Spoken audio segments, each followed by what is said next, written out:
Legend of the rebirth of the sun. The Aztecs were very religious. According to their concept at that time, the world they lived in was the sun, and they called themselves the people of the sun. Like most other myths, in Aztec mythology, the world was initially only darkness and chaos.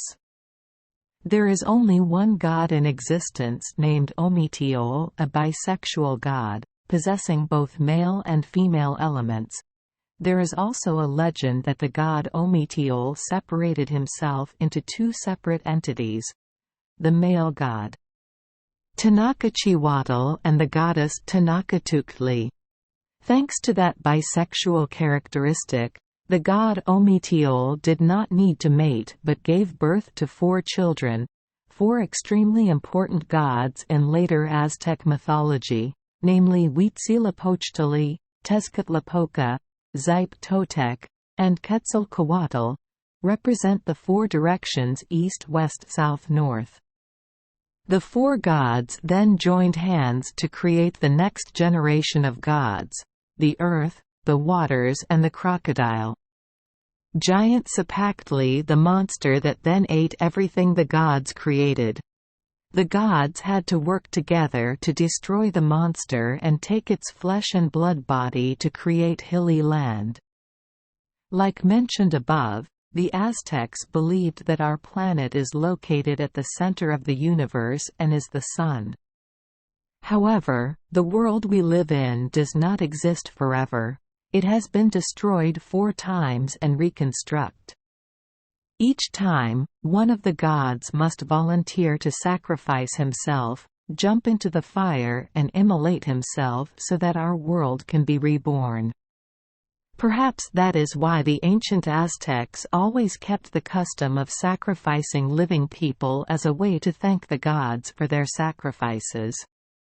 The worlds, which the Aztecs called suns, once existed, including first sun, created by a god named Tezcatlipoca who voluntarily jumped into fire. From the ashes of the gods created giants and used corn to feed them. This world lasted 676 years when a conflict broke out between god Quetzalcoatl and god Tezcatlipoca, who was the sun at that time. The god was pushed down from the sky.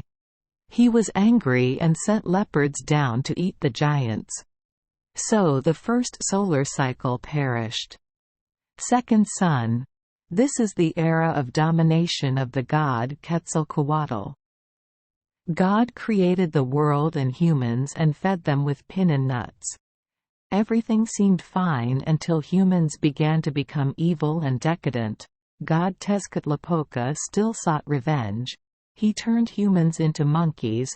God Quetzalcoatl, in short, emotions also went down, sending a big wind to blow away the monkeys. The second cycle lasted 676 years.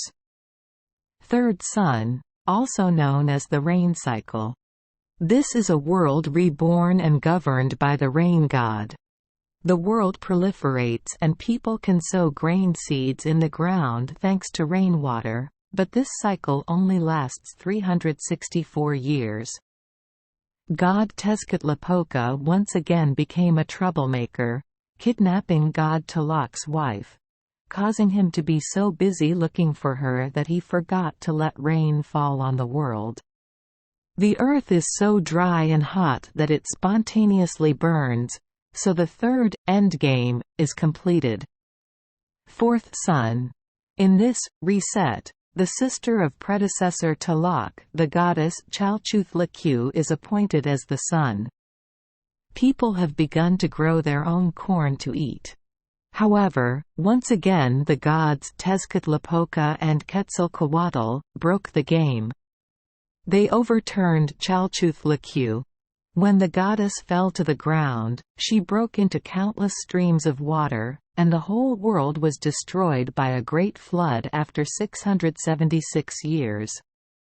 Fifth sun. This is the latest cycle of humanity and we are still living in this 5th cycle. In this new cycle, There were two gods competing to become the sun, Tekachi's and Nanawatson, so at that time the world had two suns. The world was too bright and the other gods, who supported Nanawatson, created a rabbit and threw it at the god Tekachi's, causing the sun to dim and become the moon.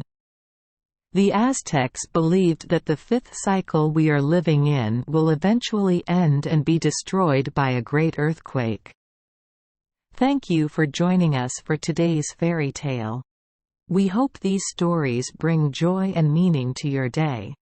If you love our channel, please hit the subscribe button so you won't miss any exciting tales. Wishing you a good night and sweet dreams. See you in the next story.